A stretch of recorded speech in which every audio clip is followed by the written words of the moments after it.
all know the story of Charlie Bucket and his amazing adventure in Willy Wonka's fantastical chocolate factory.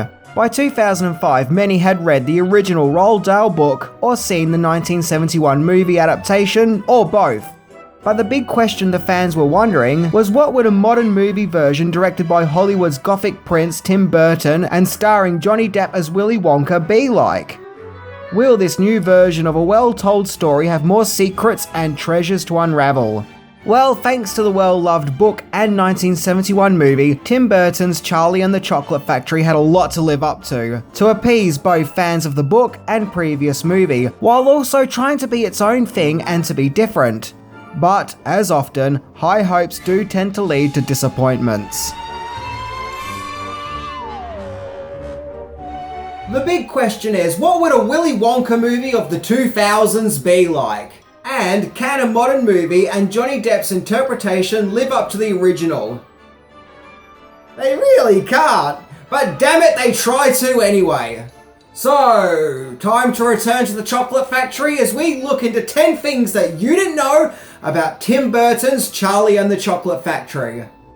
Let's check it out!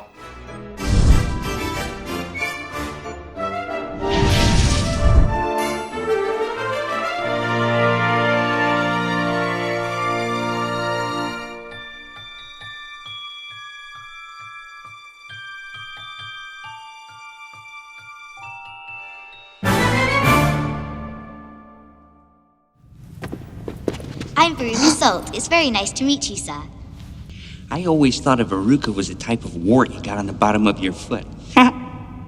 Number 10. Backstory of the, story.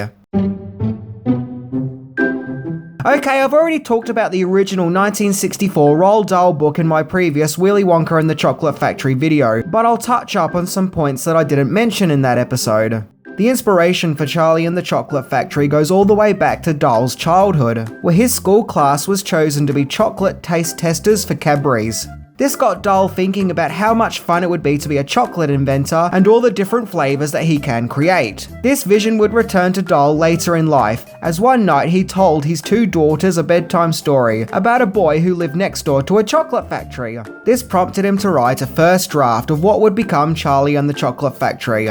However, there was a lot of trial and error to get the story that we eventually got. After Roald Dahl's nephew read an early draft of the story, he called it, quote, rubbish. But Dahl soldiered on with the book, and it was a big hit when it was published, and sold 10,000 copies within its first week of being released. Number 9. The remake went into production as early as 1991. Yep, it was all the way back in 1991 that Warner Brothers first got the idea of doing a modern retelling of Charlie and the Chocolate Factory. However, the studio needed to get approval from the Roald Dahl estate.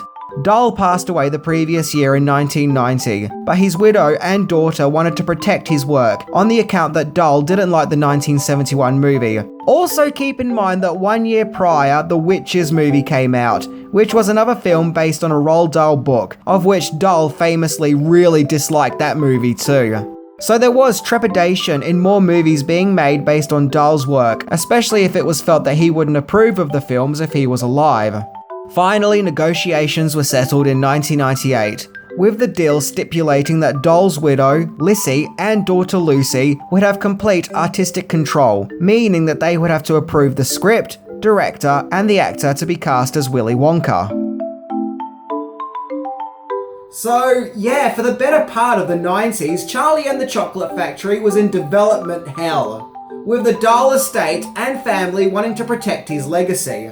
Number 8. The script went through several writers. In 1999, after negotiations were set in stone for Warner Brothers to make a new Charlie and the Chocolate Factory movie, scriptwriter Scott Frank came on board to write a script. He wanted the script to be more in line with the original book, while totally ignoring the 1971 movie. By the year 2000, Frank had completed 2 drafts of the script, and the Dahl estate were very happy with Frank's work and were enthusiastic about him being the new movie's scriptwriter. However, Frank had to leave the project, as at that time he was just too busy, as he was also writing the scripts for Minority Report and The Lookout. I think that's a shame, as Frank is a good writer, and he would go on to pen the movie Logan, which really makes me want to see what his Charlie and the Chocolate Factory would have been like. Then writer and producer Gwyn Laurie was hired to write a new script from scratch, and then her script was rewritten by fellow scriptwriter Pamela Petler. But then in 2003, scriptwriter John August was hired to write a new script, yet again from scratch. August was hired as he had written the script for Tim Burton's previous movie Big Fish.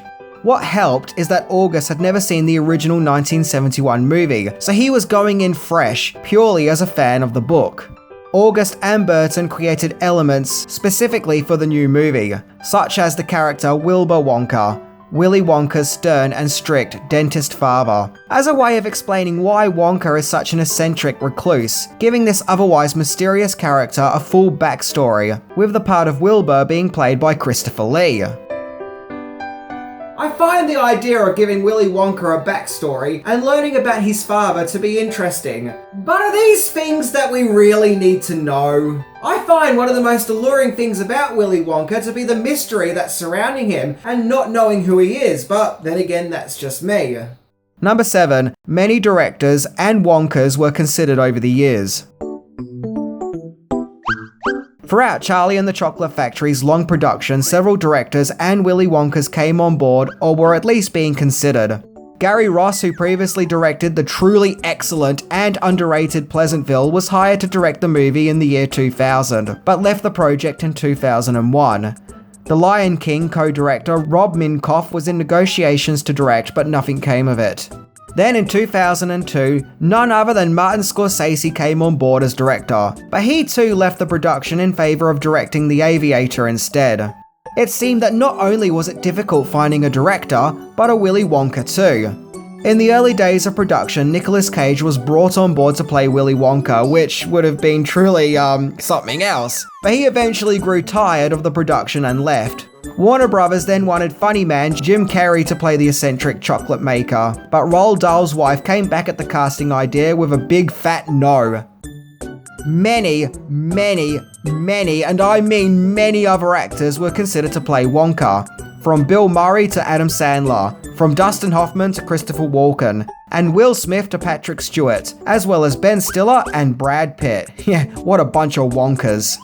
Regardless, it just seemed like the production couldn't find a director or Willy Wonka. If only there was an eccentric actor and equally eccentric director who have a long history of working together. Oh wait, there was. Number 6. Enter the Burton and Depp Dream Team. Tim Burton got involved in the production on the account that he had produced previous Roald Dahl adaptation, James and the Giant Peach, and thanks to movies like Edward Scissorhands and The Nightmare Before Christmas, he proved to have a unique fairy tale-esque vision of telling fantasy stories. Burton met up with Roald Dahl's wife Lissy at her home, and they got along right away. After seeing Dahl's writing shed, Burton commented that this is what Charlie Bucket's house should look like, which got Lissy immediately sold on Burton, and thus that one encounter secured him the position as the movie's director. And being a fan of Roald Dahl, it was a dream for Burton. Burton's number one choice for Willy Wonka was of course Johnny Depp. The two had previously worked together on Edward Scissorhands, Ed Wood, and Sleepy Hollow, making Charlie and the Chocolate Factory their fourth collaboration. Depp took on the part without reading the script, as he was keen to play Willy Wonka in a way that was different to Gene Wilder. When it came to Depp's portrayal of Wonka, Burton and Depp took inspiration from Captain Kangaroo, Mr. Rogers, and Al Lewis. Johnny Depp also studied game show hosts as a preparation for the part. People often say that Depp's take on Willy Wonka is based on Michael Jackson, but Burton has rejected this, saying this interpretation is more Howard Hughes and Charles Foster Kane than it is Michael Jackson. However, one thing I always felt is that with the wig that Depp wears and prosthetic teeth, I always felt like they were going for a Freddie Mercury from the 1970s look. But that's just my interpretation.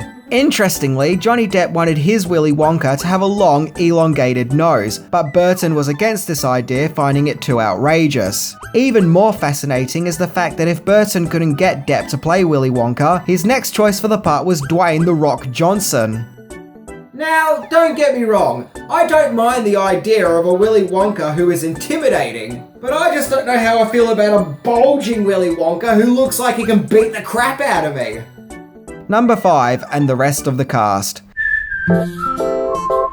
So what of the rest of the cast? Well, when it came to Grandpa Joe, there is a popular legend that Gregory Peck was offered the role, but he died before filming could begin. Other actors considered for the part include Anthony Hopkins and Christopher Lloyd, till Irish actor David Kelly was cast, who to me, I'll always remember as Mr. O'Reilly from the classic Fawlty Towers episode The Builders.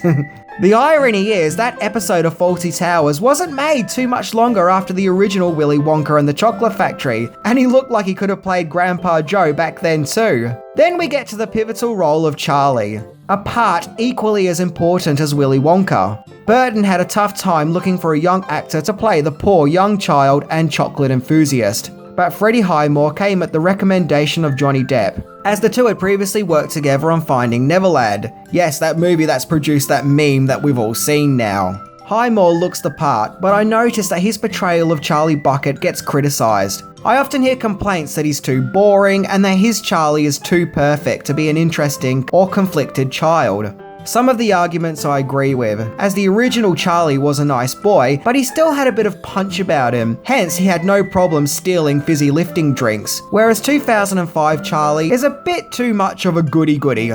But I want to stress, this isn't Highmore's fault, as originally Warner Brothers wanted this version of Charlie to be a whiz kid, someone who's really cluey and stands out, which would have gone against who Charlie is. But Burton wanted him to be a normal boy who blends in the background, and because of his ability to disappear in the background, would be the reason why he never gets in trouble. And I also guess that that's part of the problem.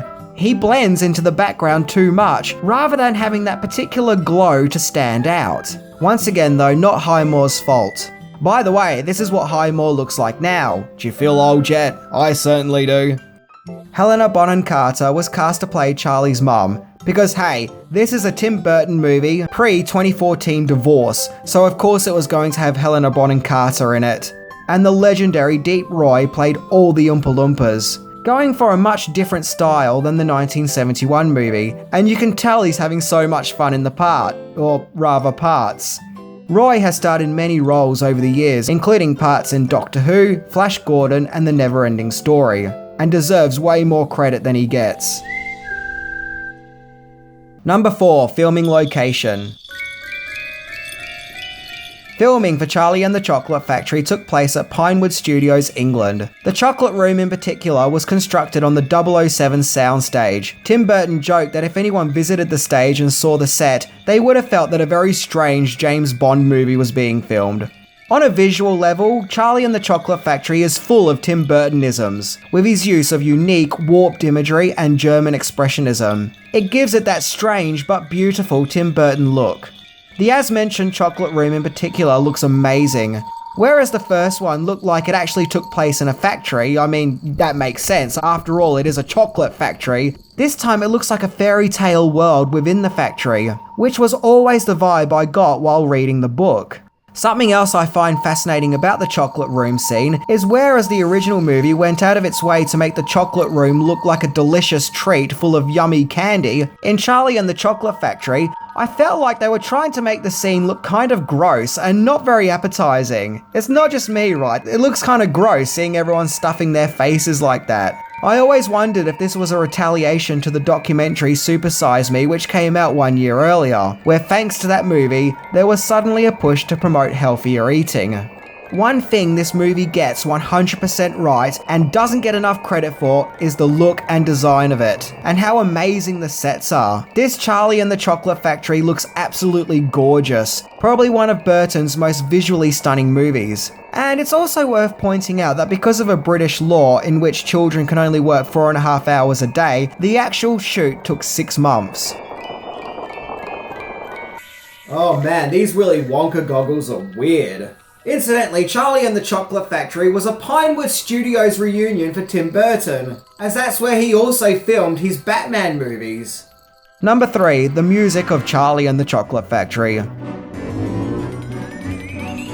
The music for Charlie and the Chocolate Factory was composed by frequent Tim Burton collaborator Danny Elfman, who, by the way, is my personal favourite film composer. I love his score for this movie, and it goes perfectly with the strange world that Roald Dahl had created. It can sound manic and mischievous, but also has moments of warmth, kindness, and innocence, and at times can even sound pretty creepy. Danny Elfman struggled a little while he was composing the movie, as at the same time he was working on the score for Charlie and the Chocolate Factory, he was also working on the music for fellow Tim Burton movie, The Corpse Bride, as the two movies were being made simultaneously back to back, and both feature Johnny Depp. Unlike the 1971 movie, the 2005 version isn't a musical per se, in the sense that it doesn't feature characters breaking out into song. No one is singing Cheer Up Charlie this time round, but it does feature the Oompa Loompa songs which Roald Dahl had written for the book, which led to Dahl getting a lyrics credit for the film, and in some of the songs, Elfman himself lent his own vocals. Number 2. Remake or retelling. During the production, Charlie and the Chocolate Factory got some negative press, where Gene Wilder, who played Willy Wonka in the 1971 movie, did an interview with the Daily Telegraph and expressed his displeasure of the new movie, saying a new Charlie and the Chocolate Factory movie was just a remake to cash in and make money.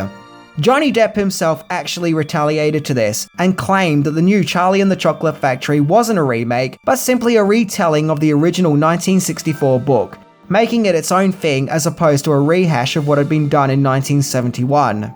So this leads to debates with movies like Charlie and the Chocolate Factory, which are based on old books that already have movie versions made of them. Is it a remake or retelling of pre-existing material? Well, to put it bluntly, Johnny Depp is right. Charlie and the Chocolate Factory goes out of its way to not be like the 1971 movie and to be its own thing. So it's not really an extension of the film, but rather a modern extension of the book. But the problem is, the original movie had become so iconic. By 2005, it was 34 years old. So several generations had grown up with it, and thus it had become iconic to their childhoods. The same thing would happen if a new version of The Wizard of Oz came out. Everyone would say it's a remake to the 1939 movie as opposed to the original book.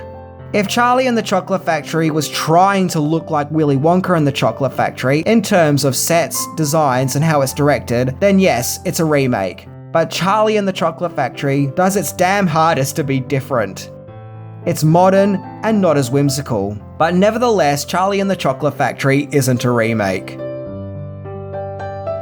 I love Gene Wilder. He is and always will be my Willy Wonka. But there is an irony when he says the new movie was just out to make money, when his Willy Wonka movie was made to help promote a new brand of Willy Wonka chocolate bars. Pretty much making that movie an advert, as brilliant as it was. Once again, I still love Gene Wilder. Number 1. The Chocolate Factory of 2005.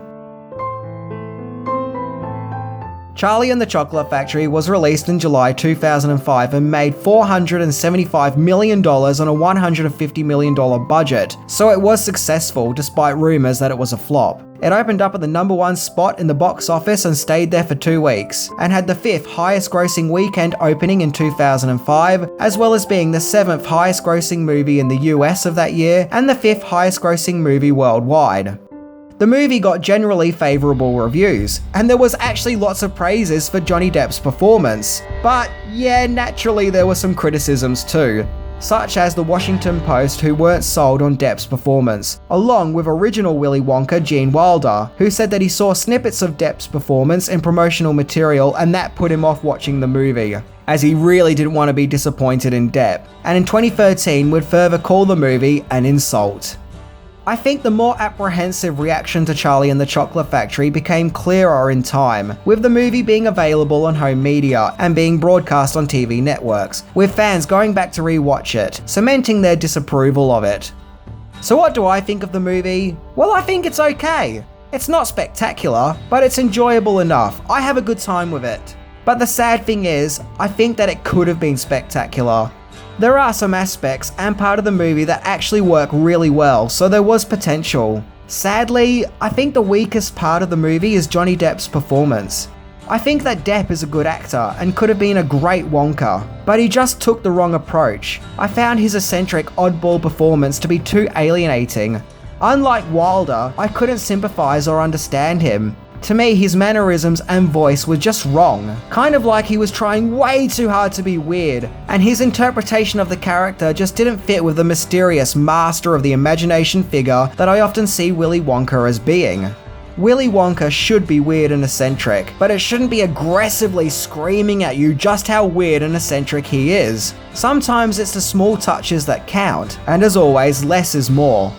I understand that in later years, that this version of Charlie and the Chocolate Factory has also built something of a fan base. People have gone back and found a new appreciation of it, and feel that it's not as bad as the reputation it's received throughout the years. And to me, that's just fine. I totally understand that. In my eyes, the 1971 version is better, but that's my own personal preference. But I do still like the 2005 version. But regardless, the gates to Willy Wonka's Chocolate Factory were opened up once again in 2005, which gave us a chance to live out this story through a different lens, and to experience this fairy tale with a new alternative vision. And I'm glad that it exists.